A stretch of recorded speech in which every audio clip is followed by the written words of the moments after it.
À tous, chers collègues, si vous en êtes d'accord, nous allons commencer cette dernière séance de l'année, ce dernier conseil municipal.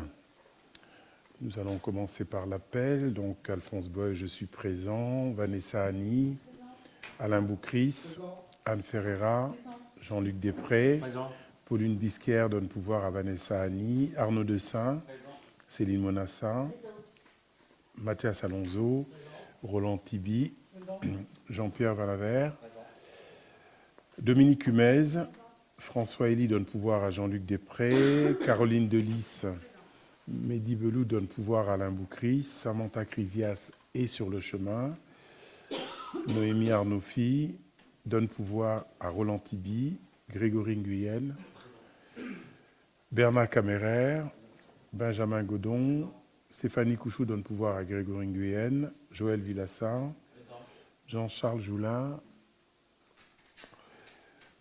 Claude Duroux, Diamène Melouk, Dominique Maignan donne pouvoir à Joël Vilassa et Annick Claire.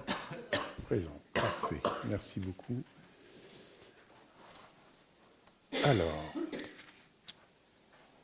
donc,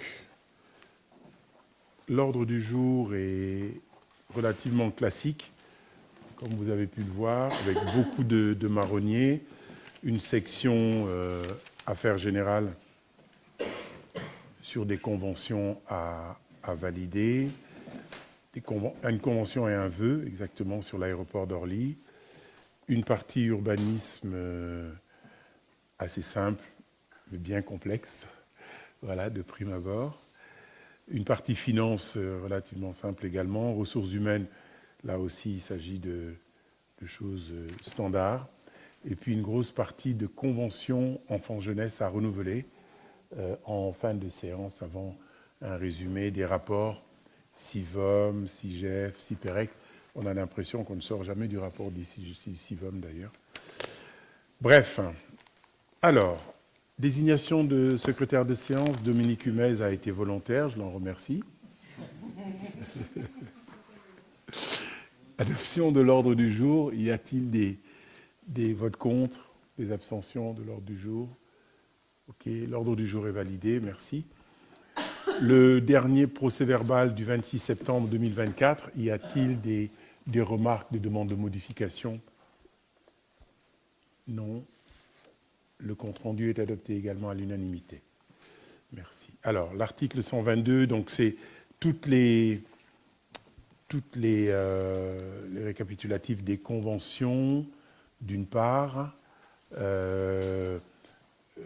de subvention, pardon, de demande de subvention. Donc vous avez tout, et nous vous rajoutons au tout début les notes explicatives de synthèse, c'est-à-dire les nouvelles demandes de subvention. Il y en a deux en l'occurrence, sur l'installation des panneaux photovoltaïques au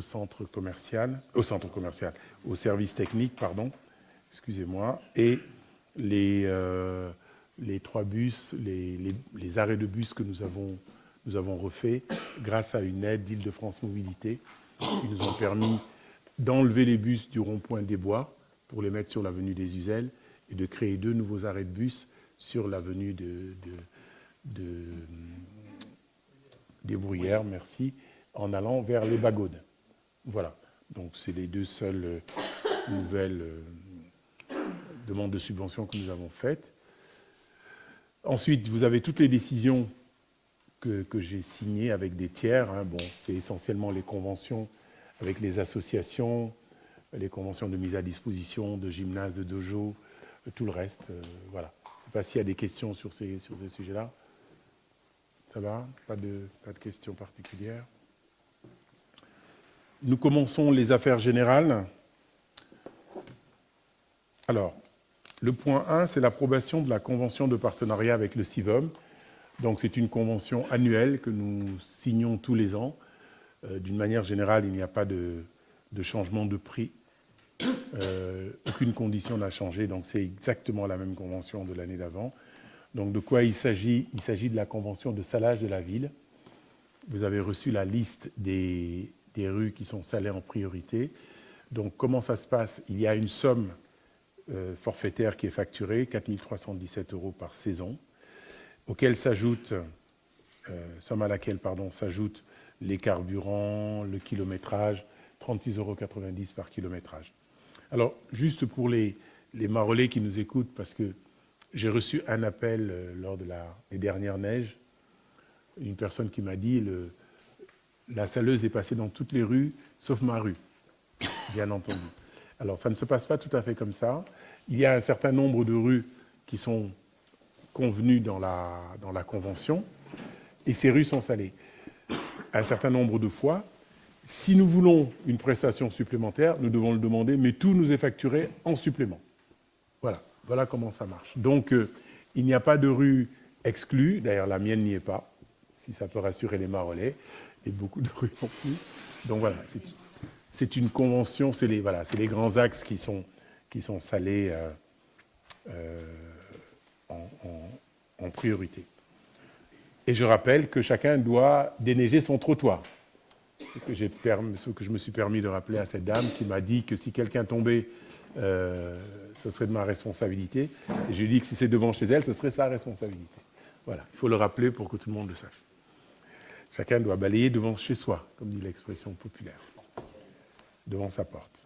Voilà, alors, nous devons approuver la convention, m'autoriser à la signer, bien sûr, et dire que les dépenses sont inscrites au budget. Y a-t-il des questions sur cette convention ? Juste un point, est-ce qu'il y a eu une augmentation du prix de la prestation ou pas ? Rien n'a changé. C'est écrit, hein ? Pas de changement de tarif, ni de linéaire, ni rien. Voilà, nous n'avons pas... C'est vraiment la même chose. Rien n'a changé. Voilà. Donc nous passons au vote. Y a-t-il des votes contre ? Des abstentions ? Non. Approbation à l'unanimité. Merci beaucoup. Le point 1 est adopté. Nous passons au point 2. Alors le point 2, c'est un vœu, je ne sais pas si vous en avez déjà entendu parler, c'est vraiment un sujet dont les élus entendent beaucoup parler. C'est à propos de l'aéroport d'Orly. En fait, il y a un couvre-feu qui a été décidé en 1994. D'abord, les horaires d'Orly ont été décidés en 1968. Pour mémoire, Orly a été inauguré en 61. Et donc, il y a un couvre-feu qui fait que les vols commencent à 6 h du matin jusqu'à 23 h 30. Après 23 h 30, il n'y a plus de vol autorisé ni à décoller ni à atterrir à Orly. Si un avion arrive après, il est dévié sur Charles de Gaulle. Je pense que c'est arrivé à certaines personnes d'avoir laissé leur voiture à Orly et de se retrouver à Charles de Gaulle. Ça m'est arrivé, c'est très rigolo. Et donc, le trafic, le nombre de vols est plafonné depuis 1994. Voilà. Il ne peut pas y avoir plus de, c'est écrit, 250 vols, etc. par an. Il y a eu des études qui ont été faites par l'État, et l'État s'est engagé à diminuer le bruit de 6 décibels sur la période nocturne. Parce qu'il y a des études qui prouvent que les riverains d'Orly, vous savez qu'Orly est construit sur une zone très dense, une zone d'habitation très dense, contrairement à Charles de Gaulle qui a été construit dans un espace vide où on a construit après. À Orly, on a enlevé tout un quartier pour construire Orly en 1961. Donc, ces études montrent que les riverains devaient avoir 7 heures de sommeil par jour pour un équilibre psychologique. Il y a des tas de problèmes de santé, voire même une espérance de vie qui baisse pour les riverains d'Orly. Voilà, donc il y a toute une étude. On mesure également le coût sanitaire, des coûts de santé autour de l'aéroport d'Orly. Ce coût est évalué à 1,94 milliard d'euros par an. C'est un chiffre calculé par l'OMS, hein, c'est pas, voilà, à cause de tous ces problèmes. Et puis, bien entendu, avec l'urgence climatique, aujourd'hui, on essaye de réduire l'usage de l'avion, surtout dans des horaires nocturnes. Donc, il est proposé de réduire ce durée de vol pour que les riverains aient 7 heures de vol. Alors, la préfète du Val-de-Marne, enfin maintenant le préfet, la préfète du Val-de-Marne a été chargée de ce qu'on appelle le PPBE, c'est-à-dire le plan de protection du bruit environnemental. Et donc, elle s'est engagée, après avoir demandé une étude à la société CGX Aéro, de voir les différents points de restriction et de voir les scénarios que nous pouvions mettre en place. Il y a trois scénarios. Il y a le scénario A, restriction sur la marge et sur le niveau du bruit certifié. Pour autant dire, ce n'est pas grand-chose. C'est vraiment des restrictions à la marge. Le scénario B, c'est le scénario A, plus un couvre-feu sur les départs uniquement à partir de 23 heures. Donc là, ça ne change pas grand-chose non plus, c'est ce que disent les études. Et puis le scénario C, qui est le scénario A, plus une restriction, plus un couvre-feu à partir de 23 heures pour les départs comme pour les arrivées. En gros, c'est le couvre-feu total. Donc, l'objectif de ce vœu, c'est que les communes se prononcent sur le scénario C. Donc, ce n'est pas un vote, nous voulons juste dire que nous sommes favorables à ce scénario. Et dans notre gouvernement qui est encore sur CITER, le ministre des Transports qui avait été nommé, désigné, était plutôt parti sur un scénario A'. Alors bon, ce n'est pas la peine de rentrer dans les détails parce que de toute façon, je pense qu'aujourd'hui, A' ne marche plus. En tout cas, on ne fait pas grand-chose, mais on essaie de mettre une restriction, etc. Nos députés et sénateurs se sont battus. J'ai reçu des messages de nos sénateurs respectifs qui m'ont dit qu'ils ont obtenu ce scénario, mais aujourd'hui, tout ça est caduc. Donc, vous avez tous les arguments sur le texte, je pense que c'est très bien écrit. Donc, il nous est demandé aujourd'hui simplement de nous prononcer de dire que notre volonté est d'augmenter le couvre-feu de 30 minutes, donc à partir de 23 heures, plus de décollage, plus d'atterrissage, tout simplement, et que nous ayons 7 heures de sommeil, donc de 22 heures à 6 heures du matin. C'est ça l'objectif. Pour l'instant, on est à 23 heures et non 22 heures. Voilà le sujet que nous traitons. J'ai essayé de vous résumer ça, mais il y a énormément de détails, ça ne sert à rien de parler ça. On pourrait faire une conférence sur le sujet. Comment ? En fait, le problème, comme beaucoup d'entre vous, beaucoup fréquentaient les avions, il fut un temps. Le problème des avions, c'est que quand il y a un problème le matin, ça se cumule jusqu'au soir. Voilà. Ça peut être n'importe quoi, grève, je ne sais pas où, ça peut être gel à Montréal, les avions ne décollent pas, ça peut être grippe à l'aéroport de Mexico. Enfin, c'est toutes des choses qu'on a vécues. Donc, voilà. De toute façon, le trafic est amené à être diminué, puisque Air France n'attirera plus à Orly. Alors, ce n'est pas tout à fait ça. C'est-à-dire que le nombre de slots est limité à 350, 200 000 décollages, atterrissages par an. Air France s'en va, mais sa filiale Transavia prend les slots. D'accord ? Le pire qui était à craindre pour nous, c'était que ces slots-là soient vendus à des gros porteurs qui font du long courrier. Alors là, il y a plus de bruit. Transavia, c'est une société qui a des avions plus petits. Par exemple, on nous met des gros porteurs qui vont en Chine, en Asie ou plus loin. Là, ça ferait beaucoup plus de bruit. Ryanair arrive aussi à Orly. Ryanair arrive, mais ce n'est pas des grands porteurs. Donc, il n'y a pas de réflexion, il n'y a pas de chance de... Non, il n'y a pas de baisse. Non, il y aura pas d'augmentation, mais il n'y aura pas de baisse. Voilà. Ce qu'il faut souhaiter, alors les avions sont de meilleure qualité. L'étude dit qu'il n'y a que 4% des vols qui atterrissent à Orly qui sont des avions dernier cri. Mais en effet, il y a eu des études, d'abord au niveau du matériel utilisé par les avions, les alliages, on utilise beaucoup plus de titane, c'est plus léger, donc on est en moindre poussée, les moteurs sont orientés vers l'eau, etc. Enfin, il y a de gros progrès qui sont faits, mais ça reste quand même peut mieux faire. Et on a une bonne marge de progression.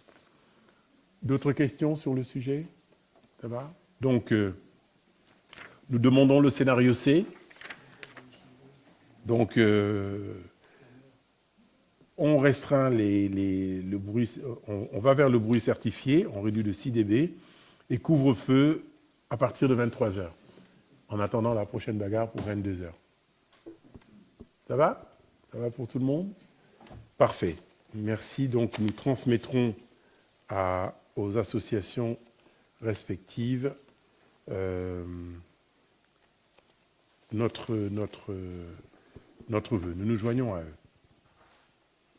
Alors, nous passons maintenant à l'urbanisme. Je donne la parole à notre adjointe à l'urbanisme, Madame Annie.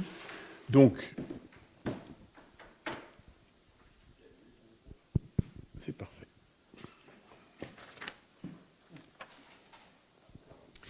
Donc ce soir, nous devons en fait valider les conventions bilatérales 2024-2026 pour la gestion en flux avec tous les bailleurs de la ville, pour être la plus simple possible. Avant, nous avions une gestion en stock, c'est-à-dire que la ville, au titre de la garantie d'emprunt, avait en échange 20% des logements, avec des logements attitrés dès le départ. Logements 1, 2, 3, 4, 5, 6, 12, etc. Donc, à la première attribution, on mettait les locataires dedans, et puis il fallait qu'on attende effectivement qu'un des logements se libère pour reproposer un locataire sur le logement qui se libérait. Donc, je ne vous cache pas qu'au niveau de la ville, on n'avait pas un taux de rotation très important. Donc, s'il pouvait y arriver sur l'année, des fois, qu'il n'y ait que 2 ou 3 logements qui se libèrent, parce qu'on est quand même une grosse particularité à Marolles-en-Brie, c'est que plus de 70% du parc est en maison. Ce qui n'est pas du tout le cas dans toute l'Île-de-France. On est vraiment un ovni, c'est plutôt l'inverse, hein, c'est plutôt des collectifs que des maisons. Donc du coup, vous comprendrez que les personnes qui sont logées en maison, je pense, se sentent très bien à Marolles et n'ont pas envie de partir. Donc aujourd'hui, la gestion, elle est différente depuis le 1er janvier. Donc c'est la loi Elan Allure qui l'a imposée. Et la gestion en flux, en fait, elle diffère parce que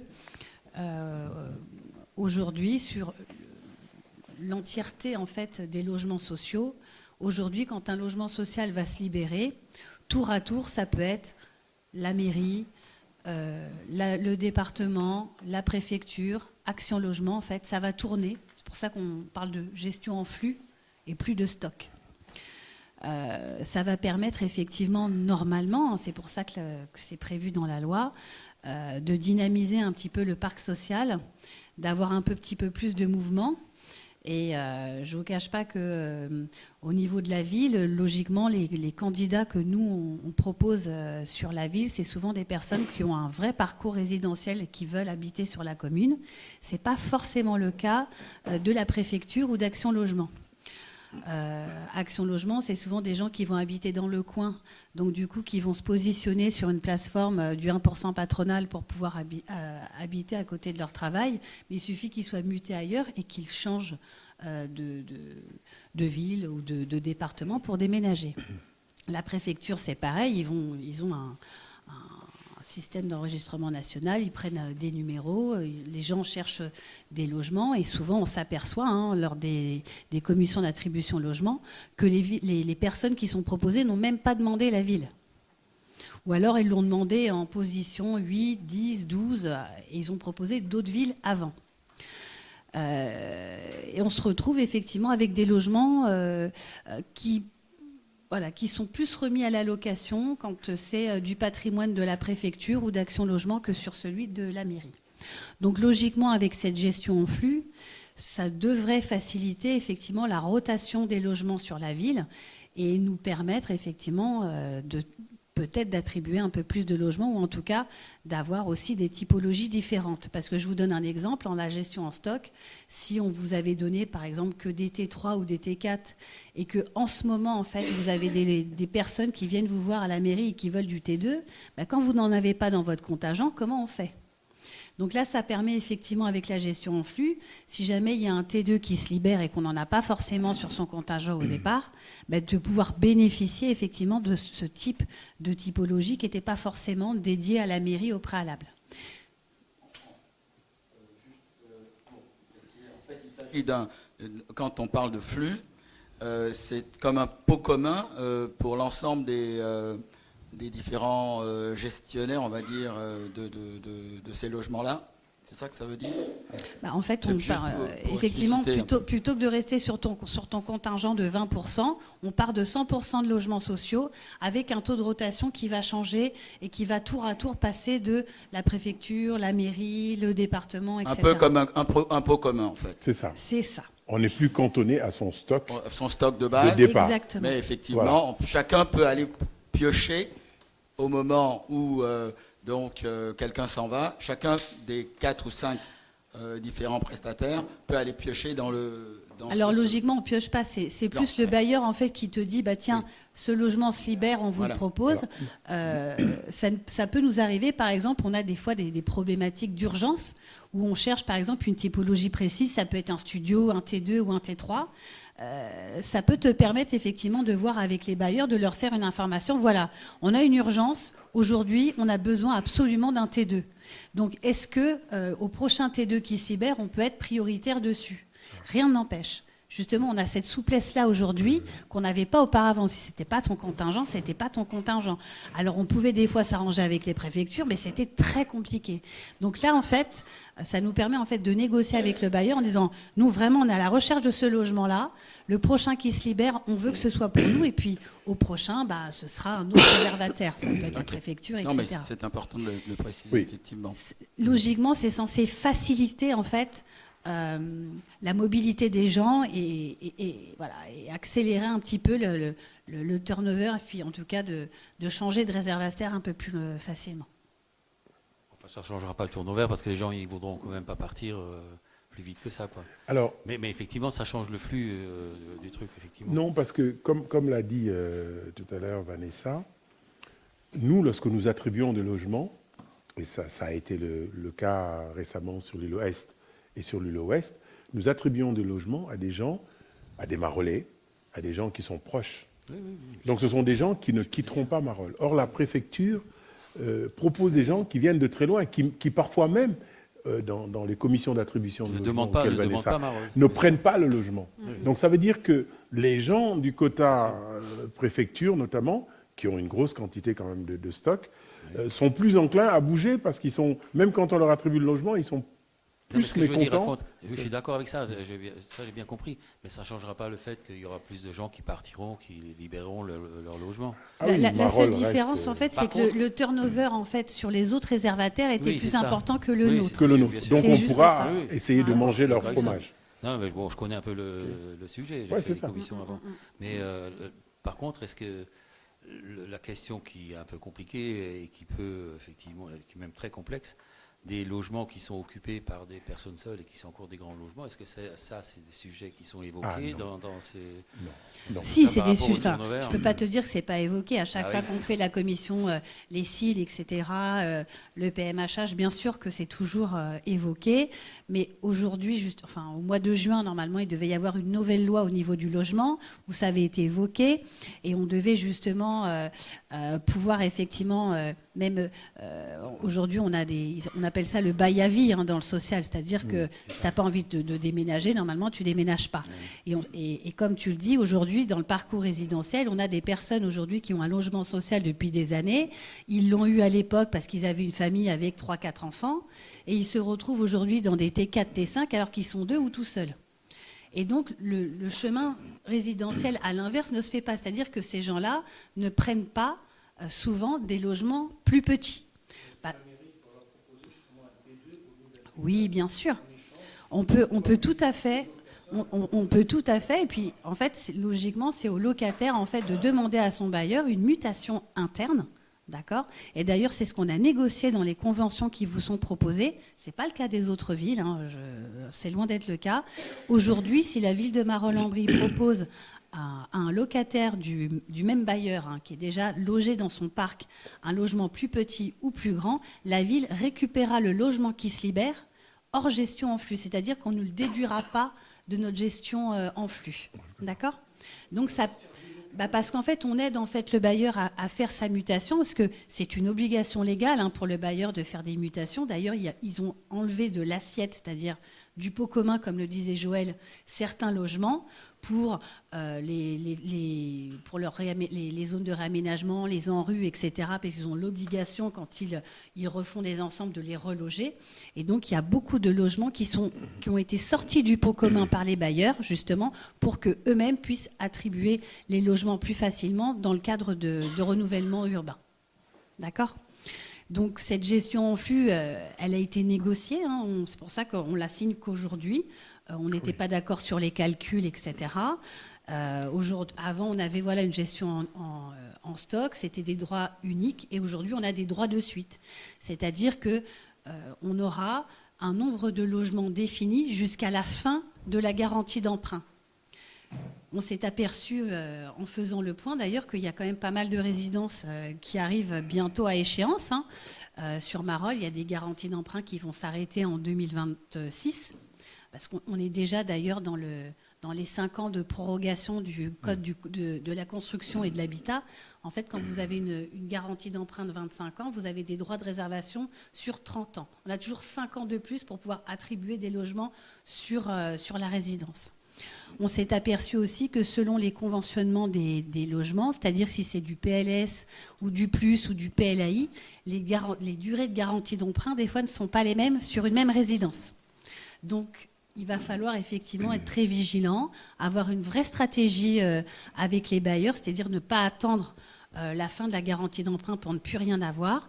Nous, ce qu'on va proposer en fait aux bailleurs dont les résidences arrivent à échéance dans quelques années, c'est de réinvestir dans le patrimoine existant avec des réhabilitations, notamment énergétiques, etc., pour leur permettre de reprendre. En fait, ils vont reprendre des crédits pour financer les travaux qui seront faits de rénovation de ces logements. Et nous, ça nous permettra de récupérer de nouveau des droits de suite sur la gestion en flux, sur la durée du crédit du bailleur. Ça peut être 20 ans, 25 ans à peu près. Donc ça va nous permettre de récupérer en fait des droits d'attribution au fur et à mesure de la vie des résidences. Est-ce qu'il y a justement, comment tourne la rotation actuellement? Est-ce qu'on a une idée depuis la mise en place de cette nouvelle loi par flux, on a une idée à peu près de la rotation, comment elle fonctionne ou pas? En fait, je vais te donner un exemple. Aujourd'hui, dans le calcul qui est fait, puisqu'on est capé dans le temps avec la garantie d'emprunt, avec le nombre de droits qu'on avait en stock, c'était des droits uniques. On multipliait le coefficient, le taux de rotation du bailleur, et on a maintenant des droits de suite. Par exemple, je te donne un exemple, si tu as 50 droits de suite jusqu'en 2050, qu'est-ce qu'a fait le bailleur? Il a fait 2050, on est en 2025, il reste 25 ans. Il va faire les 5 ans divisé par 25, ça veut dire que pendant 25 ans, tu auras 2 logements à attribuer par an. Voilà. C'est comme ça en fait qu'il le calcule. Et donc après, sur la vacance des logements, comme souvent nous on a un taux de rotation plus faible que celui du taux du département, parce que souvent on est entre 5 et 6%. À Marolles, on n'est pas à 5 et 6% de taux de rotation, on est plus sur du 2%, et encore, ça dépend des années. Là, c'est une super année parce qu'on a enfin des logements sortis qui sont sortis de terre, on les attendait depuis des années. Donc là, on a pu attribuer 20% de logements, c'était énorme. On a réussi même à avoir des candidats sur le contingent de la préfecture parce qu'ils étaient déclarés prioritaires au titre du DALO. Donc on a réussi à avoir d'autres logements supplémentaires. On a récupéré aussi du coup ceux du territoire. C'est une stratégie, il faut être très vigilant et il ne faudra pas effectivement attendre le dernier moment pour proposer des réaménagements et des réhabilitations aux bailleurs pour avoir le maximum en fait de droits d'attribution dans les années à venir. Une question par rapport au 1% patronal. Oui. Est-ce qu'ils rentrent dans ce cadre-là? Oui, bien sûr, ils sont dans la gestion en flux, bien sûr, tout à fait. Je sais que les entreprises contribuent tout à fait. et Oui. à ce moment-là, Oui. ils peuvent demander un logement C'est ça. Là, par exemple, sur cette résidence-là, il y a eu du 1% patronal. Et c'est, je crois, enfin, en tout cas, moi, pour ma part, c'est la première fois qu'on nous a proposé de mettre des candidats qui rentraient dans le cadre du 1% patronal. Oui. Donc, on a présenté, c'était souvent ils avaient des petites typologies. Donc, nous, on n'avait pas beaucoup de T2 sur la gestion, sur le stock qu'on avait au départ. On avait plus du logement familial, du T3, du T4, très peu de T2, très peu de T1. Et donc, on a proposé des candidats marolais. Bon, malheureusement, sur le contingent Action Logement, ils n'ont pas eu les logements, mais ils sont arrivés en position souvent numéro 2. Donc, ça leur permettra, en tout cas, le fait d'être arrivés en position numéro 2, d'avoir des points supplémentaires pour une prochaine attribution. Oui. Donc, ça a été quand même positif de pouvoir les positionner chez nous.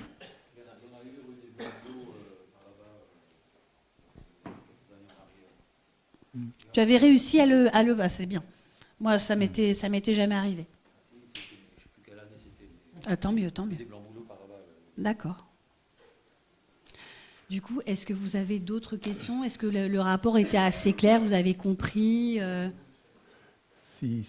Juste pour préciser, parce que Vanessa n'a pas dit, mais je tiens à insister là-dessus, quand c'est du neuf, la première attribution est en stock. Voilà, j'allais poser la question justement par rapport au nouveau logement. Voilà. Mais Ça, parfait. c'est l'actualité. C'est important, justement, parce que important. jusqu'à présent, on parlait beaucoup de l'existant, etc., gestion en flux, mais quid des nouveaux logements? Au départ. Là, on revient au système Du stock. de base avec Exactement. le stock. C'est-à-dire Exactement. 20%, 30%, etc. Tout à fait. etc. Parce qu'en fait, vous pourrez le regarder hein, quand on aura des délibérations sur le sujet. En fait, quand un bailleur demande la garantie d'emprunt, en contrepartie, elle flèche des logements avec des références en fait de stock. Et du coup, c'est marqué au niveau de la délibération, c'est un contrat en disant, voilà, vous nous faites la garantie d'emprunt et nous, on vous donne tel logement. Ils sont bien identifiés au départ. Et c'est sur ces logements-là, effectivement, qu'on a des droits d'attribution en stock à la première attribution. Après, dès que c'est la deuxième, ça part en flux. Voilà. Dès la deuxième. C'est ça. Alors, je rappelle également que, étant carencé, nous sommes passés par le GPSEA, qui lui n'est pas carencé. C'est le GPSEA qui a fait les garanties d'emprunt sur le cœur de village et nous a donné les logements pour leur attribution. On n'aurait pas fait ça. Nous aurions même fait la garantie d'emprunt au niveau de la ville. Notre stock passerait à la préfecture. Donc il fallait être très vigilant. Et le GPSEA a fait également la surcharge foncière pour qu'en plus de la garantie d'emprunt, des 20%, nous ayons davantage. C'est ainsi que sur les 20% nous soient attribués. Alors, il y a eu les 20% de garantie d'emprunt, mais il y a en plus des surcharges foncières qui nous permettent d'attribuer 20 logements sur les 40, sur les 41. Et en fait, sur tous les projets en fait, qui seront faits sur la ville, on fera en sorte effectivement de toujours donner une garantie d'emprunt. Pourquoi? Parce que la garantie d'emprunt qui est donnée est récupérée, déduite de l'amende SRU 2 ans après. Donc finalement, on donne de l'argent, mais pour nos habitants. Plutôt que de les donner à fonds perdus, il vaut mieux faire une garantie d'emprunt, le prévoir dans le budget, et comme ça, 2 ans après, on le déduit, et ça revient sur le budget de fonctionnement. Voilà. La rénovation des logements existants, c'est à la charge par exemple, dans ce lot-là, c'est qui va prendre en charge s'il y a, par exemple, on parle de ce qui est passoire thermique, des logements où il y a beaucoup de consommation d'électricité et tout ça. Justement, la charge de rénover tout ça, ça incombe à qui? À la préfecture, à la commune ou à... Ah non, c'est le propriétaire, c'est le bailleur. Le bailleur Donc, social. tous les travaux social. qui doivent être faits au niveau de la résidence sont faits par le bailleur. Donc soit il le fait sur ses fonds propres, parce qu'effectivement, il a un fonds de trésorerie, puis chaque année, il dit, bah, tiens, cette année, c'est telle résidence, telle autre, etc. Mais souvent, sur des grosses réhabilitations, souvent, quand les logements, en plus, ça fait quand même 30, 40 ans qu'ils existent, voilà, ils refont une grosse réhabilitation, et ça coûte quand même tellement d'argent qu'ils prennent souvent un crédit pour le faire, et du coup, la ville se porte garante pour les emprunts qui sont faits au titre. Alors là, du coup, c'est pas la création, mais c'est pour des travaux. Donc, dans ce cadre-là, ça marche aussi. Exactement. Exactement. Et puis, si par exemple, la ville décidait de leur donner encore un peu plus d'argent, par exemple, pour ces travaux, eh ben, on aurait plus d'attributions. Voilà, c'est des choix. Peut-être que si financièrement on peut se le permettre, c'est stratégique d'avoir un peu plus de logements, effectivement, et d'être sûr, effectivement, des personnes qui sont logées, qui sont choisies par la ville. C'est des stratégies à mettre en place. C'est ça. Parce que voilà, après c'est nous qui gérons les problèmes et effectivement on fait quand même très attention, on reçoit les gens, on les écoute, on écoute leurs doléances, etc. Le souci effectivement de la préfecture, c'est qu'ils prennent au hasard des numéros, ils connaissent pas la situation des gens et puis je vous dis, des fois il y a des gens qui n'ont même pas demandé la ville. Et donc c'est... Voilà, justement, par rapport à ça, par rapport à la préfecture dont vous parlez, justement, est-ce que le fait de mettre ce système en flux ne les arrange pas un petit peu, quelque part, la préfecture? Oui, parce que au fil que du c'est temps, ça, en fait, c'est au fil du sous-jacent. temps, Enfin, quand on noue je des sais bonnes pas. relations avec les bailleurs de la ville, c'est très souvent quand ils ont du patrimoine où ils sont réservataires, où ils nous appellent, tiens, on a un logement qui se libère, on vous le donne au niveau de la mairie. Ça, aujourd'hui, c'est plus possible avec la gestion en flux. Donc, tantôt, ils appelleront la préfecture, tantôt, ce sera la mairie, et voilà, ce sera au fur et à mesure. Mais c'est des choses que je pense que la préfecture a vues qui perdaient effectivement des droits d'attribution, et la loi est faite pour que l'État en récupère un peu plus. Voilà. Parce que la demande de logement, actuellement, on annonce une crise du logement qui est déjà là, mais qui sera encore pire. Et donc, c'est pour cela qu'on nous force à construire, c'est pour cela les pénalités SRU. Nous avons déjà évoqué ces questions-là ici. On nous force à construire un maximum. Et puis l'État essaie de caser toute cette demande parce qu'il y a vraiment un gros souci. Un gros souci. En tout cas, beaucoup de Marolais savent également que lorsque, dans certaines résidences, il y a des problèmes avec le bailleur social, nous nous impliquons, et je m'implique personnellement, j'applique les personnes, les responsables, pour leur dire soit vous faites le nécessaire, soit nous allons créer un compte à la CDC, à la Caisse des dépôts, pour que les loyers soient consignés, etc. Parce qu'il y a quelques sujets sur des projets récents, par exemple les terrasses de la forêt qui sont très récents, il y a des problèmes incroyables, d'isolation, de malfaçon, enfin bon, voilà. Donc moi je trouve ça inadmissible. Je leur dis, si vous acceptez le loyer, vous devez rendre le service. Je ne pense pas avoir inventé quelque chose, ça me paraît naturel, et moi j'aide les Marolais à ce niveau-là. Ah, il faut y aller, voilà.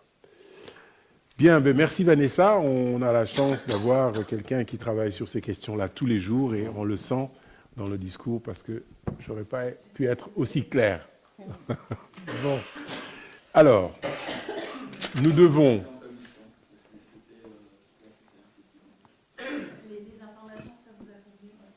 Donc, il nous est demandé d'approuver la convention de cadre bilatérale de gestion en flux des logements locatifs sociaux pour la période 2024-2026, conforme au modèle en annexe 1, donc le modèle qui vous a été distribué.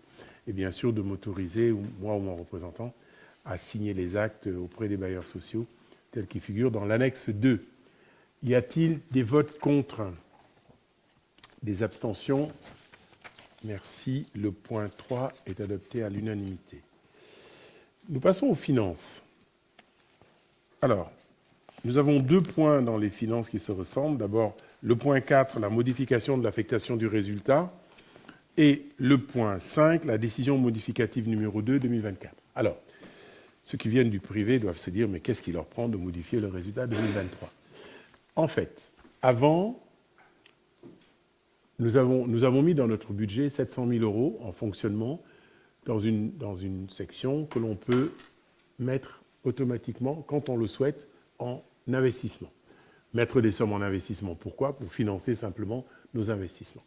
Et là, en l'occurrence, nous avons besoin de 150 000 € pour ne pas qu'à fin décembre, notre budget d'investissement soit en déséquilibre. Mais pour faire ça, l'année dernière, nous avions passé une écriture. On prenait sur ce fonds, justement, qui est indiqué sur les détails qui vous ont été donnés. Il y a un fonds spécifique qui s'appelle virement section d'investissement. Donc, c'est dans le budget des dépenses de fonctionnement. Donc, pour prendre cette somme, l'année dernière, nous avons pris un montant et nous l'avions pris dans les dépenses imprévues, parce qu'il y avait une somme dans les dépenses imprévues. Or, maintenant, avec la M57, nous ne pouvons plus avoir de dépenses imprévues.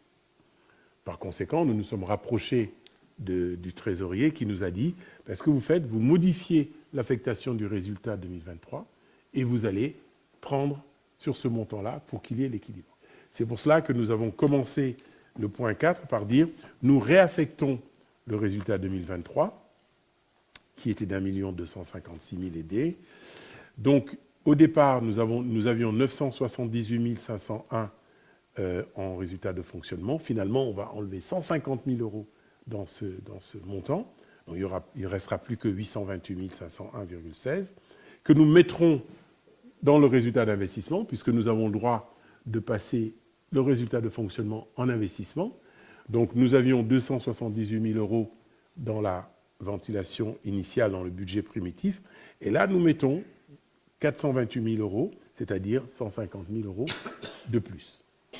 Voilà. Et après, nous faisons notre DM. Nous allons, dans le deuxième temps, faire notre attribution. Donc, le premier point, mais pour bien comprendre le deuxième, il faut comprendre le premier. Pour comprendre le premier, il faut savoir ce qu'on veut faire au deuxième. En clair, nous l'avons vu hier en commission des finances. Donc, comment ? C'était simple avant, mais on ne peut plus. Il n'y a plus de compte imprévu. Ce n'est pas moi qui ai décidé là encore. Je me conforme à la loi, c'est comme ça. C'est comme ça. Voilà. Donc le premier point, nous devons approuver la modification de l'attribution du résultat. Tout simplement.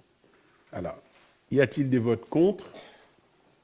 Des abstentions ? Il y a eu un avis favorable de la commission. Il y a eu, oui, la commission d'hier a approuvé, il y a moins de 24 heures, ce point 4. Donc, le point 4 est adopté à l'unanimité. Par conséquent, maintenant que nous avons les sous, nous allons, suite à la modification de l'affectation du résultat, nous devons réaliser une décision modificative permettant l'inscription budgétaire du transfert des 150 000 euros de la section de fonctionnement vers la section d'investissement. Voilà. Sachant que, c'est important de le préciser, on ne peut pas faire l'inverse. Sachant qu'on ne peut pas mettre du fonctionnement vers l'investissement. C'est pour cela que lorsque nous faisons le budget, nous gardons les 700 000 en fonctionnement. On se dit, si on en a besoin, nous prendrons des sommes. Si nous n'en avons pas besoin, nous les gardons. Parce que si nous les envoyons de l'autre côté, et finalement, nous n'avons besoin que de 150 000 euros, les 550 000 resteraient en investissement, et peut-être que nous en aurons besoin en fonctionnement un peu plus tard. Voilà. On peut aller du fonctionnement vers l'investissement, mais c'est un ticket unique. Il n'y a pas de retour. Non, mais c'est bien de le préciser, effectivement. Voilà. Alors, sur ces entrefaits, comme nous parlions avec le trésorier, il nous a dit également qu'il a trouvé un titre de recette qui a été passé 2 fois en 2023, dont il nous demande, puisque nous en sommes à faire une DM, à corriger cette double recette. C'est pour cela qu'il y a les 5 600 euros que nous augmentons en charge et que nous réduisons en produits pour que ce soit équilibré. Voilà le point 5 que nous devons adopter et pour lequel la commission réunie hier a donné un avis favorable. Y a-t-il des questions sur le sujet? Et puis vous avez tous les détails des écritures, etc., les sommes totales du budget. Je pense que ce n'est pas la peine que Puis vous avez aussi le compte de résultat, les comptes d'investissement. En fait. Nous passons au vote. Y a-t-il des votes contre? Des abstentions? Merci beaucoup. Le point 5 est adopté à l'unanimité. Toujours dans les finances, alors, un marronnier qui revient chaque année. Nous allons là faire le dernier conseil. Le prochain sera le débat d'orientation budgétaire en mars, fin février, début mars, enfin, bon, bref, à la fin du premier trimestre. Mais il doit y avoir une continuité on ne va pas dire de l'État, de la municipalité. Donc, chaque année, nous votons une autorisation nous permettant de déposer les dossiers de subvention. Parce que si nous ne votons pas cela, nous n'avons pas le droit de déposer des dossiers de subvention. Donc vous devez m'autoriser à signer des dossiers de subvention pour aller chercher des sous. Et la question avait été posée la première année. Tous les dossiers de subvention sont présentés à chaque conseil municipal. Donc, chaque fois que nous faisons un dossier, vous êtes informés par le suivi de ce tableau. D'accord ? Voilà. Donc, il est demandé au conseil municipal de déléguer à monsieur le maire ou son représentant les demandes d'attribution de subventions à l'État, à d'autres collectivités territoriales ou tout autre organisme contributeur, quel que soit le montant, et pour tout type d'opération éligible et portée au budget de 2025. Et puis de m'autoriser à signer, etc. Voilà. Y a-t-il des votes contre ? La commission a donné un avis favorable, je vais toujours le dire. Y a-t-il des abstentions ? Merci beaucoup. Le point 6 est adopté à l'unanimité. Point 7, c'est la même chose. Donc, d'ici l'adoption du budget, nous votons chaque année l'autorisation de dépenser un quart, un trimestre, donc un quart des dépenses de fonctionnement et d'investissement, donc de ce que nous avons dépensé cette année pour pouvoir commencer l'année et pouvoir... Voilà. Si nous ne faisons pas ça, nous ne pouvons rien faire. Nous sommes en train d'aménager l'esplanade de la mairie. Nous serons obligés d'attendre le mois de mars pour commencer les travaux. Nous ne pourrons rien engager. Donc ça nous mettra en retard par rapport à notre projet d'aménagement, d'ouverture de la brasserie, etc., etc. Je ne doute pas que pour l'aménagement de l'esplanade, vous ne nous en voudrez pas, mais pour l'ouverture de la brasserie, je pense que certains nous en voudront. Ça se précise, nous sommes toujours à fin septembre. Voilà, à 2025, oui. Fin septembre 2025. 10 septembre 2025, voilà. Donc, vous avez les montants du quart des montants que nous avons dépensés cette année, et nous demandons simplement à autoriser le maire ou son représentant à engager, à liquider et à mandater les dépenses d'investissement avant le vote du budget, à hauteur du quart des crédits des comptes d'immobilisation du budget 2024, restant à réaliser, soit 532 012. Selon les chapitres, vous avez les différents montants. La commission d'hier a donné un avis favorable sur les finances. Y a-t-il des questions, mesdames et messieurs ? Nous passons au vote. Y a-t-il des votes contre, des abstentions ? Merci beaucoup. Le point 7 est adopté à l'unanimité. Point 8, c'est l'attribution de subventions suite à appel à projet aux associations. Donc vous vous souvenez, nous avions dit lors du budget primitif que nous donnions aux associations des subventions qui revenaient à chacune d'elles, mais que nous mettions pour la première année 5 000 € de subventions qui seraient en appel à projet. C'est-à-dire on demandait aux associations de nous proposer des projets qui leur permettraient de faire des choses structurantes pour leur association, de franchir un cap, etc. Donc nous l'avons mis cette année, et 2 associations ont répondu, le conservatoire, pour faire des chorales, pour mettre en place des chorales dans nos écoles, ce qui est bien sur le plan collectif, mais qui a également des vertus pédagogiques.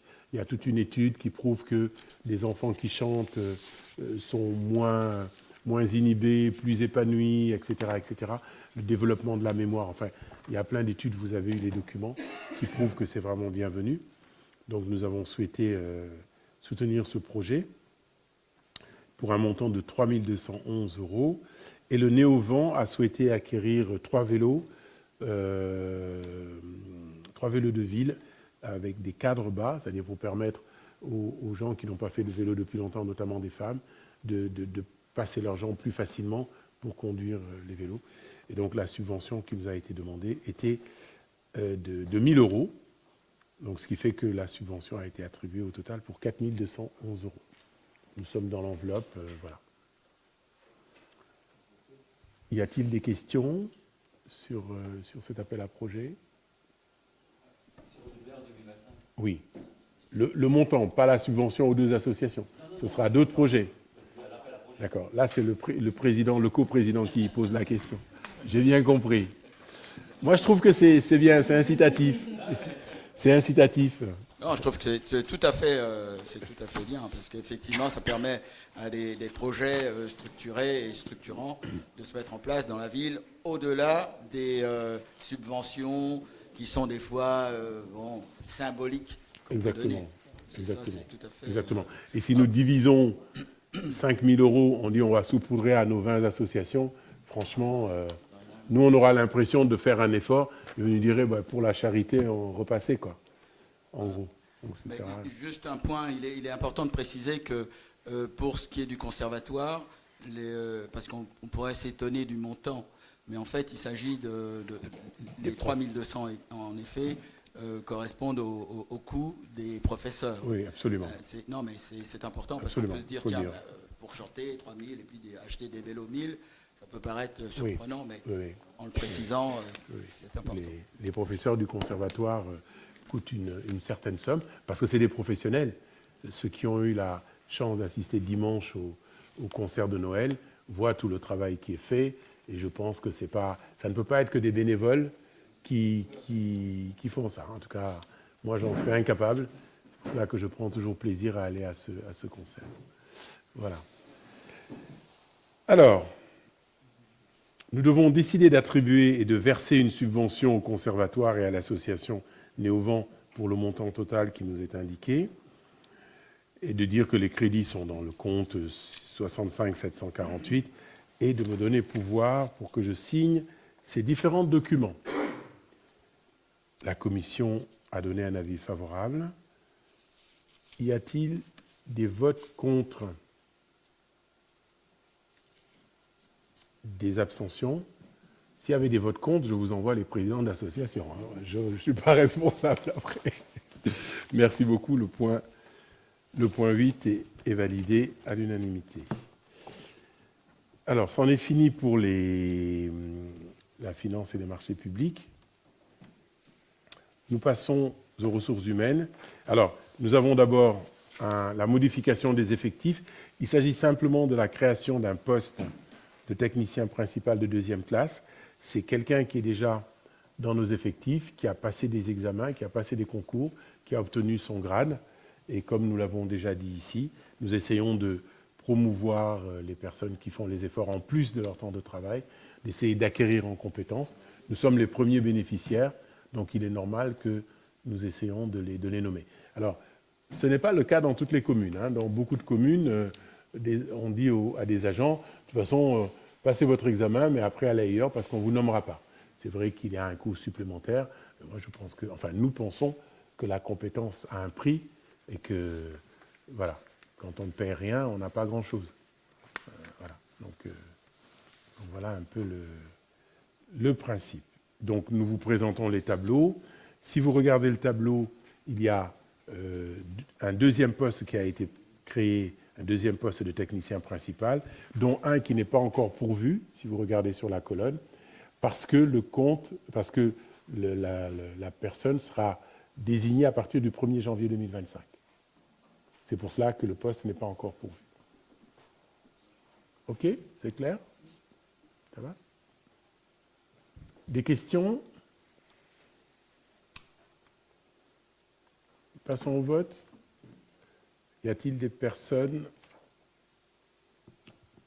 qui votent contre cette modification du tableau des effectifs? Les personnes qui s'abstiennent? Merci. Le point 9 est validé. Toujours en ressources humaines, nous avons un avenant. Il s'agit bien d'un avenant au contrat de groupe d'assurance de risque statutaire. Alors, l'année dernière, nous avions décidé d'adhérer, à compter du 1er janvier 2022, non, il y a 2 ans, pardon, au groupe d'assurance de risque statutaire souscrit pour le compte des collectivités par le CIG Petite Couronne.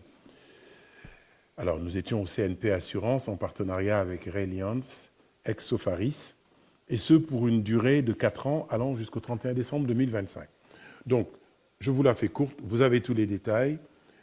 Nous avions un taux de 5,16% à l'époque, et ce contrat doit être révisé tous les 2 ans. Donc nous sommes aux 2 ans et ce taux va passer à 6,75% à partir du 1er janvier 2025. Voilà le changement. Ce qui est couvert reste le même, c'est juste un changement de taux, mais nous devons le voter pour que nous puissions l'inclure dans notre paye. Et c'est pour cela qu'il nous est demandé d'approuver les modifications de taux d'adhésion au contrat groupe d'assurance des risques statutaires du CIG.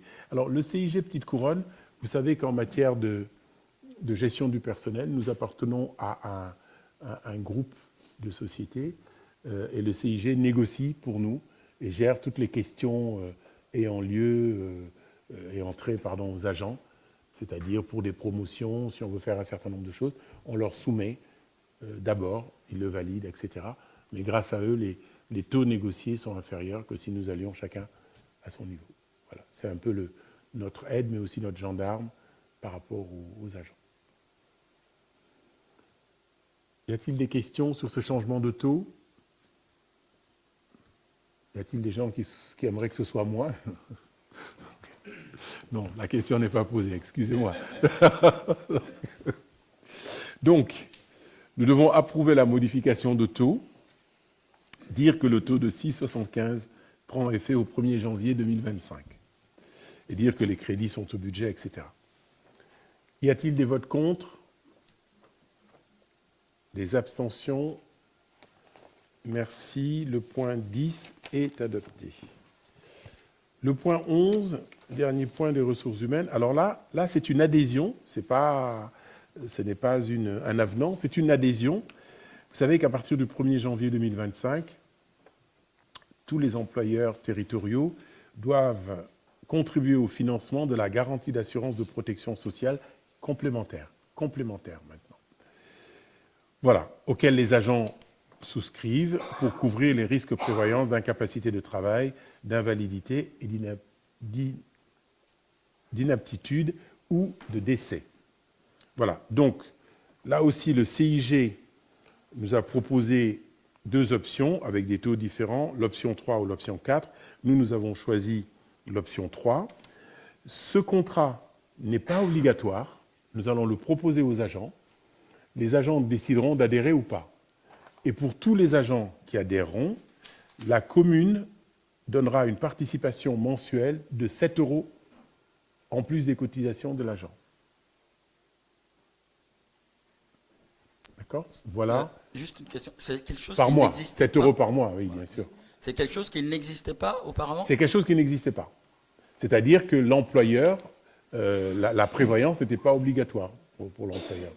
Et c'est depuis Pour les employeurs territoriaux, c'était pas Non, ce n'était pas obligatoire. Mais même dans le privé, c'est assez récent. Hein. En fait, dans le privé, ça existe. Ça date de quelques années. Oui. Mais c'était plutôt... voilà, mais c'est devenu obligatoire. C'est devenu obligatoire depuis quelques années. Et maintenant, on le passe dans la fonction publique. Y a-t-il d'autres questions ?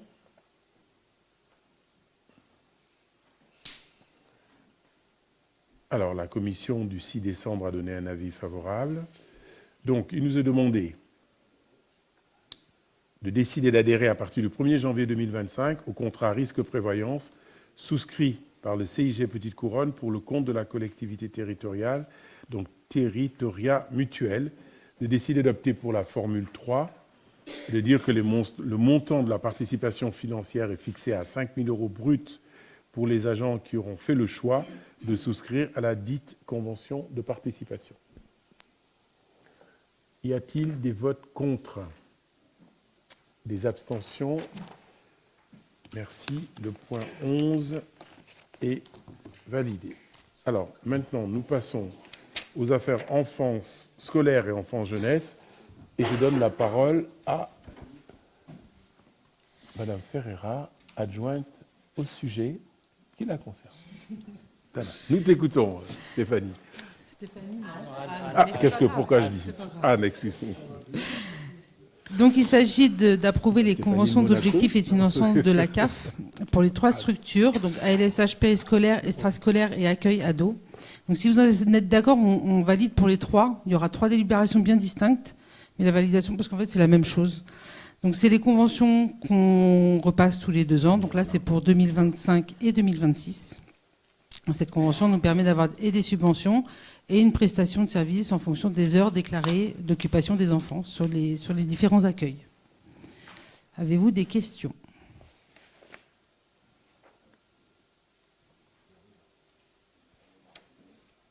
Oui, c'est vraiment des marronniers. Ça revient tous les 2 ans, on renouvelle ce conseil. Cela dit, quand même, ça nous permet de financer un certain nombre de choses avec la CAF. Et voilà, ça c'est très important. Prenez même à la Maison des Jeunes, nous avons... Oui, c'est après. Bon, donc je dirai. Allez, je me tais. On passe au vote. Alors, c'est les 3 premiers points. OK ? Donc, qui vote contre ? Pour les 3 premiers. Qui s'abstient ? Donc, les 3 premiers points sont validés. Les 3 points suivants, c'est l'approbation des avenants de convention. En fait, dans le cadre des conventions d'objectifs 2023 et 2027, la CAF a développé l'offre d'accueil de loisirs en simplifiant les modalités de soutien. Voilà. C'est-à-dire que, par exemple, il y a le complément inclusif ALSH qui rentre dedans. Donc ça, c'est des compléments qui rentrent dans la nouvelle convention, mais qui n'étaient pas dans la convention 2024. Voilà. Donc il y a le complément inclusif, la possibilité de financer les développements d'activités, la prise en compte du temps de repas dans la pause méridienne. Donc ça, c'est quand même très important parce qu'avant, en fait, le temps de repas, on ne le déclarait pas. Là, on va pouvoir le déclarer. On le déclare maintenant. En intégrant progressivement le montant de la bonification de la majoration du plan mercredi. Donc tout ça, c'est intégré. Ça fait partie de la convention 2025-2026 qu'on vient de voter. Ça ne fait pas partie de la convention 2027.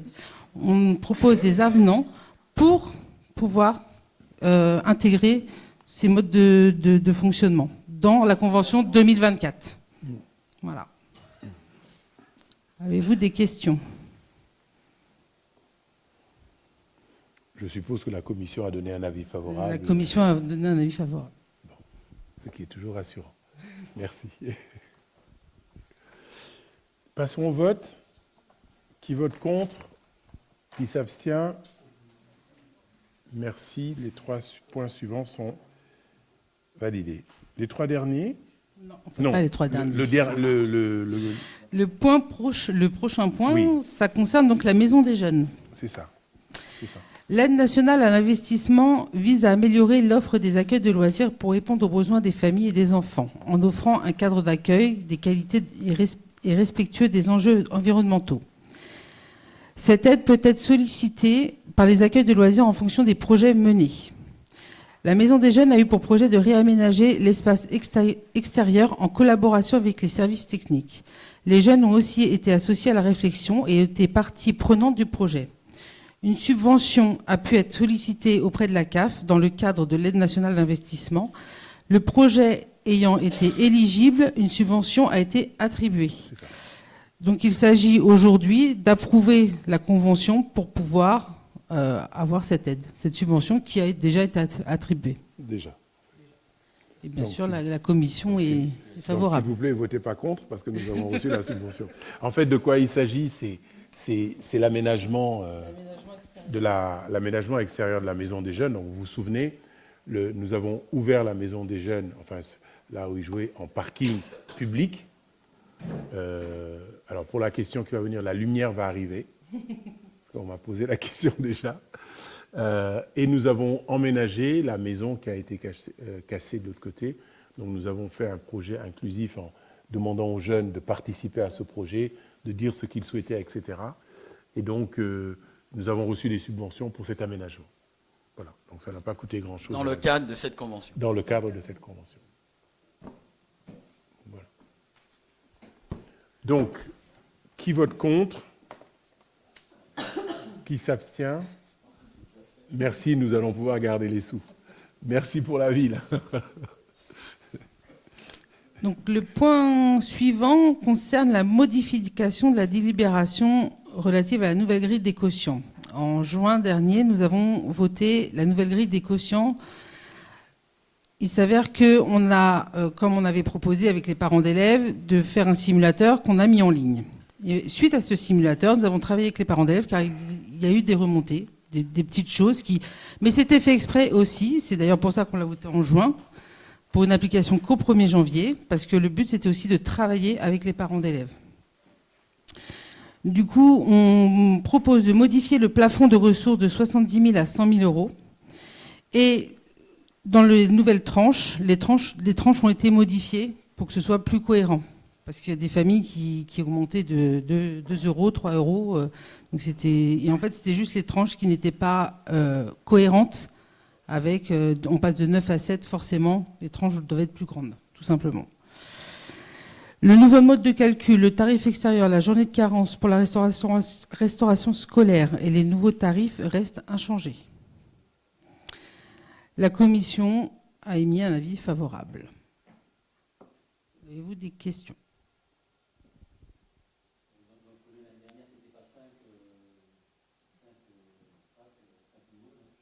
Non. C'était 7. C'était 7 déjà. On est passé de 9 à 7. C'était 7. Il y en avait 9 à la base, oui. Donc c'est vrai qu'effectivement, la tranche, on a dû l'agrandir, ce qu'on n'avait pas fait au départ, pour qu'effectivement tout le monde Voilà. ça soit plus cohérent. Il convient de rappeler également, vous vous en souvenez sans doute, que cette modification a été faite pour réduire le nombre de tranches et non pour gagner de l'argent en plus. Je crois qu'on était à 1 200 euros par mois en plus, alors que le prix des repas a augmenté beaucoup plus que ça. Donc la mairie en est encore doit autofinancer cette somme. Donc l'idée, c'est quand même de réduire le nombre de prix parce qu'il y en avait beaucoup. Et c'était surtout ça. Donc lorsque nous avons eu le retour des parents, nous nous sommes rendus compte qu'il fallait revoir les quotients et par conséquent vous le soumettre parce que nous avions voté les tranches des quotients et là il s'agissait de les réadapter. Et là, pour information, du coup, on a refait le simulateur. Donc des nouvelles familles ont refait ce mode de calcul. Et avec le service scolaire, on a regardé, il y a des familles qui diminuent, il y a des familles qui augmentent, il y a des familles qui stagnent. Voilà. C'est à peu près un tiers. Donc c'est vraiment le but recherché est vraiment atteint, quoi. Le panel, justement, des parents qui ont participé à cette... comment vous le... C'est les parents d'élèves, les parents qui sont élus parents d'élèves, les associations de parents d'élèves. Ouais. Après, il faut savoir que les parents d'élèves, ils ont des groupes avec plusieurs parents. Donc en fait, c'est un peu... Ils nous ont remonté ce que des parents ont dit qui ne sont pas forcément parents d'élèves. Mais c'est vrai qu'on a fait vraiment un travail commun. D'ailleurs, je remercie Service scolaire et Myriam parce qu'en une soirée, en une journée, le lendemain, on a... Voilà. Donc je remercie effectivement les services pour ça. Peut-être je voudrais rajouter également, parce que j'ai eu la remarque de quelqu'un, en fait, au niveau des tranches, il y a des familles qui payent le repas à 50 centimes et le maximum, je crois que c'est 6,50.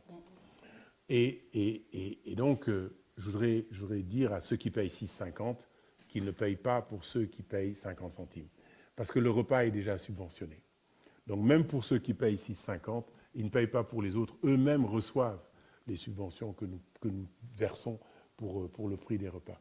Donc, il est injuste pour ceux qui peuvent le penser. Je sais qu'il n'y a personne à Marolles qui pense ça, que quand je paye 6,50, je paye pour ceux qui ont 0,50. Voilà. Non, ça, c'est pas juste. Et tout le monde bénéficie d'une subvention des repas qui fait que le coût du repas n'est pas tout à fait ce que nous payons. Voilà. C'est important, effectivement, dans ce cas, c'est de dire, effectivement, de donner le prix d'un repas. De dire, voilà, le repas, c'est 8,50, par exemple, ou 9, ou je sais pas. Et vous ne payez que 6,50. Il y a une partie qui est subventionnée par... Alors, pour être tout à fait complet, pour aller dans le sens de ton raisonnement, il faut non seulement prendre le prix du repas, mais le prix de l'organisation de la cantine, exactement. Le prix des fluides, du chauffage, de l'électricité, de l'encadrement, c'est vrai que... Si je peux dire que... Donc c'est beaucoup plus que 6,50. C'est le coût global qu'il faut intégrer. Exactement, beaucoup plus que 6,50. Ça, c'est très clair. OK ? Voilà, donc, sur ce point, nous devons voter également, je crois. Qui vote contre ? Qui s'abstient ? Merci, ce point numéro 19 est adopté à l'unanimité également. Dernier point sur les affaires scolaires. Donc le point numéro 20, donc suite au vote, nous sommes obligés de modifier le règlement intérieur. Donc c'est juste approuver la modification de la délibération relative au règlement intérieur afin d'intégrer les nouveaux éléments votés au point numéro 19. Y a-t-il des questions? La récurrence du règlement, rien n'est changé. On passe directement au vote. Qui vote contre? Qui s'abstient? Merci beaucoup. Le dernier point des affaires scolaires est adopté également. Parfait. Alors, nous passons maintenant aux présentations des rapports. Le rapport du CIVOM. Madame Annie, micro. Du coup, je vais vous donner des petites informations, parce que sinon c'est tout le temps la même chose. Alors j'essaie de changer les informations que je vous donne dans le rapport. Oui, mais tout le monde l'a lu, déjà. Tout le monde l'a lu en entier. Bon, vous l'avez lu en entier. Absolument. Mais bien sûr. Juste pour nous remettre dans le cadre. Donc GPSEA, 15% des habitants du syndicat sont au CIVOM. Donc les 16 villes du GPSEA. Il y a 16 villes au GPSEA. Ouais, il y a 15% des habitants donc, qui sont au syndicat du CIVOM Donc sur, ça veut dire que sur tout le le monde n'est territoire. pas... Il n'y a que les villes du plateau Briard. Oui. Il n'y a que les villes du plateau Briard qui sont au CIVOM. Mais- Voilà, sinon ils sont à GPSEA. Ils Sinon, sont à GPSEA, voilà. c'est Suez qui gère les collectes sur l'autre territoire. Suez, voilà. Mais peut-être que vous ne le saviez pas. Entre 2021 et 2023, figurez-vous qu'il y a eu une baisse de 10 000 tonnes de déchets. C'est très impressionnant, donc le CIVOM est très content. Au niveau des encombrants, on a une baisse aussi de 20%. Donc depuis qu'on fait la collecte par téléphone, on est passé de à 18,65 kilos. À titre comparatif, en Ile-de-France, c'est 37 kilos. On est plus de la moitié moins. J'ai quand même regardé aussi la fréquentation des déchetteries. Par exemple, pour Marolles, sur 90 000 passages en déchetterie au total pour tout le CIVOM, Marolles, c'est 2800 passages. Et 50% à Brie, 50% à La Varenne.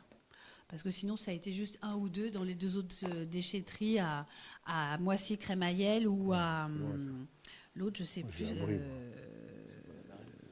sais pas. À Comblaville. Comblaville, oui. Donc cette année, Marolles, nous sommes numéro 2. Ah, on a encore une marge de progression. Alors, cette année, pour la quantité du tri, donc c'est-à-dire la poubelle jaune, ce qui est valorisé, nous trions bien nos poubelles à Marolles. Je suis fière de vous, je suis fière de nous. Nous sommes numéro 2, avec 59,4 kilos par an et par habitant. On est derrière Centeny. Oui.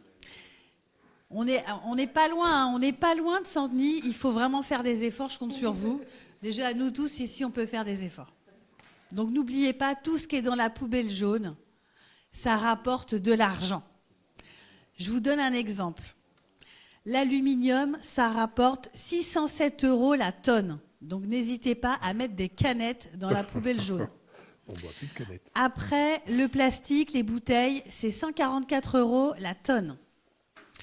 Quelque chose qui est pas mal valorisé aussi, l'acier, donc les conserves, surtout, poubelle jaune, 147,81 €. D'accord? Donc, vous voyez, toutes ces petites choses qu'on met dans la poubelle, plus on en met et plus ça nous rapporte de l'argent et donc moins on paiera pour la collecte de nos déchets. Il faut le savoir. Plus on gagnera de l'argent et moins ça nous coûtera. Oui. Ça, on peut progresser au niveau des activités des associations. Aussi. Parce que c'est là qu'il y a les bouteilles, les canettes. Mais il y en a à la MAM. C'est trop plein. Donc déjà, là, on a rencontré les directrices de l'école. Donc on va vraiment mettre en place le tri dans les classes. Parce qu'on s'est aperçu en fait qu'il y a certaines maîtresses qui faisaient le tri. Et puis les femmes de ménage qui viennent derrière, il n'y avait qu'un seul chariot avec un sac et elles remettaient tout dedans. Voilà. Donc aucune valeur ajoutée. Aucune valeur ajoutée sur le sujet. Donc cette année, c'est un objectif qu'on s'est fixé avec les directrices d'école, c'est de mettre en place, et d'ailleurs, on a commandé des poubelles à des chariots à 2 bacs pour collecter les ordures ménagères et la poubelle jaune. Donc logiquement, on va gagner. Ouais. Voilà. Après, qu'est-ce que je pourrais vous dire d'autre? Oui, que le CIVOM, c'est le seul établissement d'Île-de-France qui traite ses ordures ménagères par tri-méthanisation-compostage. Donc ça veut dire qu'on est les plus vertueux de toute l'Île-de-France. Ils sont tous en rouge et nous, on est en bleu. Genre, les irréductibles gaulois, bah, c'est nous. Nous, on fait très très bien les choses. Et sinon, qu'est-ce que je peux vous dire d'autre? Si le coût aidé par habitant, il est passé de 115 € à 126. Parce qu'effectivement, les charges augmentent beaucoup. Je ne vous le cache pas. On trie bien, mais pas assez. Et pour vous dire aussi qu'on a recruté du coup des reapers, parce que je ne sais pas si vous avez vu que les camions de collecte ont changé. Ce n'est plus les normes mastodontes qu'on avait qui des fois n'arrivaient pas à passer dans nos petites ruelles avec la pince mécanique. Donc maintenant, c'est des véhicules qui sont plus petits, qui coûtent 2 fois moins cher, avec des reapers. Mais aujourd'hui, vous voyez, la qualité de ramassage, elle n'est plus la même.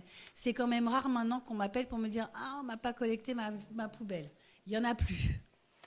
Maintenant, avant, le monsieur, dès qu'il y avait le conducteur du camion de collecte, dès qu'il y avait une voiture qui n'était pas garée, etc., hop, il ne collectait pas la rue, lui, il ne se posait pas de questions, il faisait demi-tour et on devait repasser le lendemain. Donc pareil, surcoût, parce qu'il faut venir en heure sup, un autre jour, et puis l'essence, etc. Donc tout ça, c'était des coûts supplémentaires pour le CIVOM. Et depuis qu'on a changé les véhicules, eh bien, on fait des économies aussi à ce niveau-là.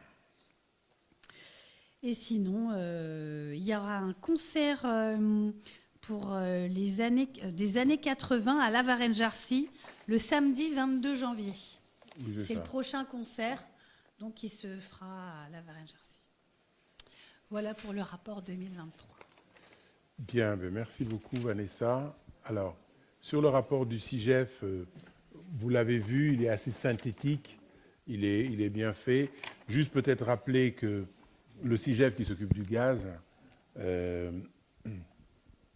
a mis en place depuis 2020 un dispositif qui a été reconduit en 2023, il le sera en 2024, pour permettre aux collectivités de favoriser par exemple la rénovation énergétique des bâtiments publics, la mobilité durable et la production d'énergie. Alors nous sommes à fond dedans sur la rénovation énergétique de nos écoles. C'est un vaste sujet que nous évoquerons, je crois, au moment du budget. Quant à la production d'énergie, vous avez vu qu'au niveau du centre des services techniques, nous avons entrepris de rendre nos services techniques indépendants énergétiquement avec les toits solaires et puis ce qui se voit moins, des ombrières pour les voitures, puisque nous avons acheté des voitures électriques, elles pourront se brancher directement. Et en plus de ça, nous allons produire de l'électricité que nous allons revendre sur le marché au public. Donc voilà, nous avons changé également les chaudières pour parler du gaz. Nous prenons des chaudières plus récentes. Qui sont Au service technique. Les chaudières de la MAM, moins 68%. Oui, mais ils ont soit trop chaud, soit trop froid, mais on va régler ça. Donc, c'est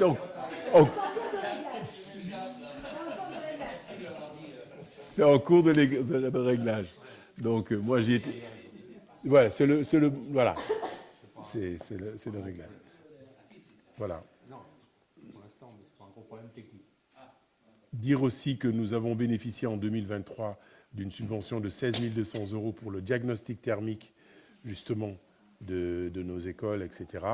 Et puis pour acquérir des vélos électriques, des vélos cargo pour nos associations. Voilà. C'est un rapport qui est bien fait, qui est succinct.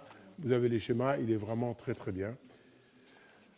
Le rapport CIPEREC, donc celui qui était chargé de le lire n'est pas là, mais il m'a donné quelques textes.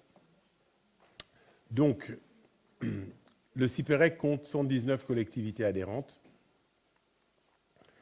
Les compétences du CIPEREC, c'est l'électricité, les énergies renouvelables, l'aménagement numérique, les mobilités durables et une centrale d'achat qui s'appelle Sip & Go. Donc Marolles est en particulier adhérente aux compétences aménagement numérique et à la centrale d'achat.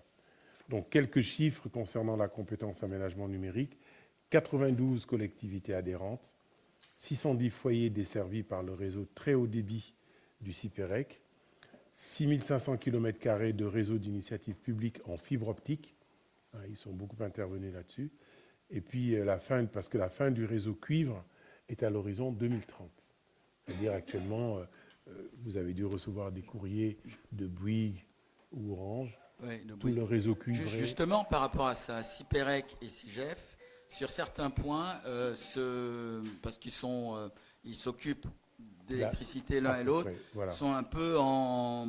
Il était question à un moment que sur certains sujets, ils, on va dire ça, fusionnent. Allez, on va dire ça comme ça. Est-ce que c'est toujours d'actualité ou est-ce que... Je pense que c'est toujours d'actualité puisque ce n'est pas encore fait. Donc on va dire ça comme ça. Hein, voilà.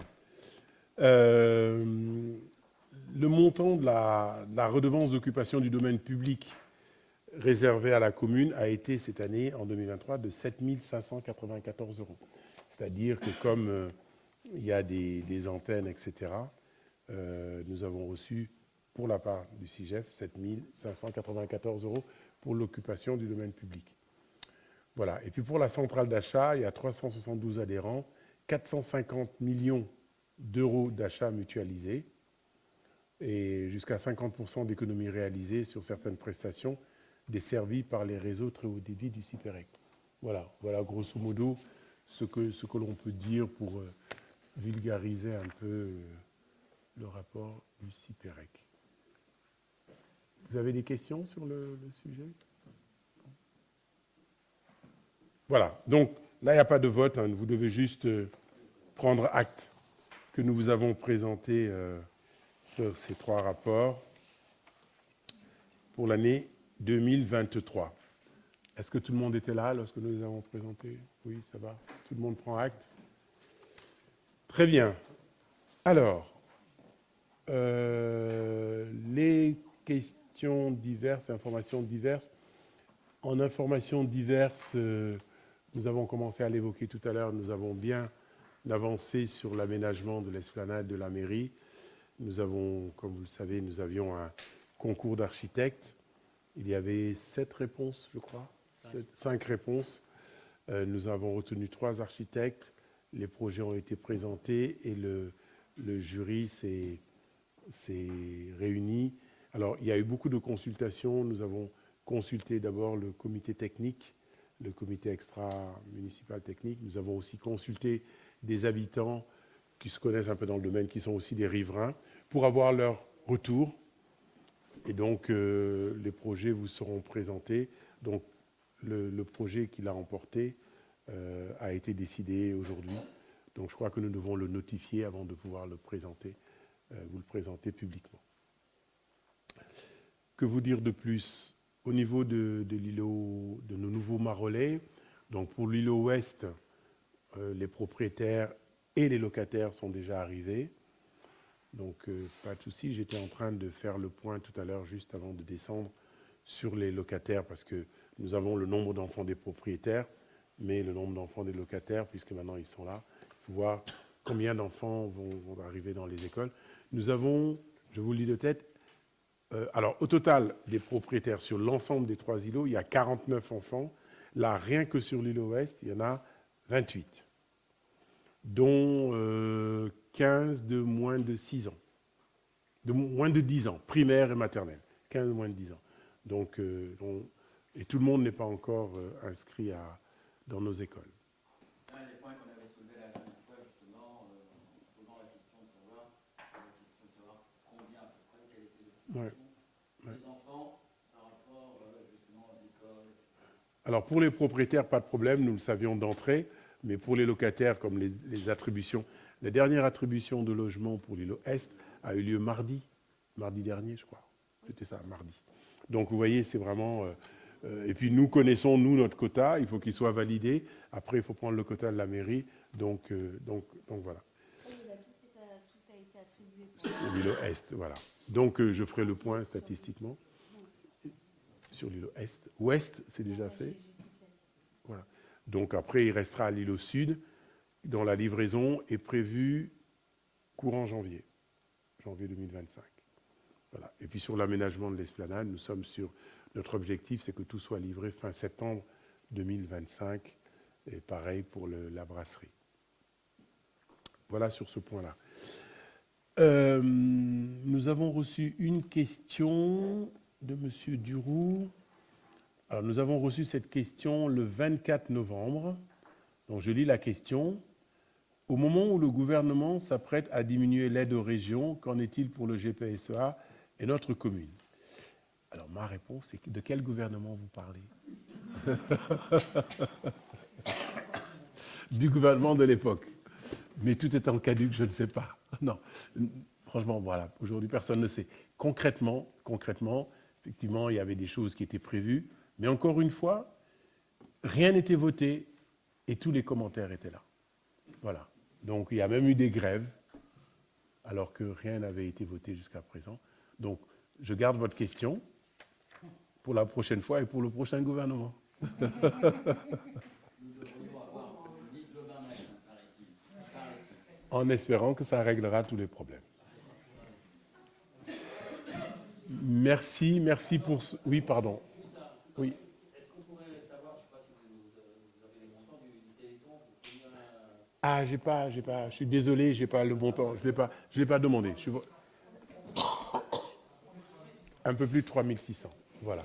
Pardon, je ne l'avais pas. Et est-ce qu'il y a une cérémonie des vœux? Oui, alors, la cérémonie des vœux est prévue le... Merci de me rappeler là-dessus. La cérémonie des vœux est prévue le 18 janvier. Elle aura lieu au gymnase le soir, à partir de 19h à la même heure. Elle aura lieu le soir à 19h. Nous étions un peu serrés l'année dernière au Buisson. Et là, si nous rajoutons les nouveaux marolais que nous comptons inviter, on risque d'être vraiment serré. Donc, il y a un agencement prévu, etc., pour que ça se fasse au gymnase. Et il y a une autre information. Pardon? Non, il n'y a pas de match de hand. Et nous avons été sollicités par le GPSEA pour organiser les vœux du personnel du GPSEA, qui a lieu toujours dans une ville, le jeudi 23 à midi. En général, l'an dernier, nous étions au Plessis-Trévis. Alors, pour mémoire, le GPSEA, c'est 1300 employés. Au vœu, il y en a 600, 700 personnes. Donc, voilà. Donc, ça fait un peu de monde. C'est pour cela que nous avons pris le gymnase. Alors, pour ces raisons, comme nous y sommes, nous, le 18, nous avions prévu le samedi d'y être. Et puis, dès le lundi, le gymnase était rendu. Mais là, ça va jusqu'au 23. Le gymnase sera fermé à ce moment-là. Donc, ce n'est pas pour les vœux du maire, parce que j'ai déjà reçu 3 SMS. Ce n'est pas pour les vœux du maire que nous fermons une semaine. Je n'aurais pas osé faire ça. Mais nous essaierons de voir si nous pouvons accéder aux salles du haut pour que la gym et tout ça, toutes les activités ne soient pas lésées. Pour le hand qui a ses matchs, nous avons fait un courrier pour qu'ils puissent inverser les matchs des jeunes à ce moment-là. Voilà. Donc tout est clair à ce niveau. Merci beaucoup pour ce dernier conseil municipal. Je vous souhaite à tous de bonnes fêtes de fin d'année, un bon début d'année, et puis nous nous retrouvons au plus tard le 18. Et prenez soin de vous et festoyez bien. Merci beaucoup. Bonne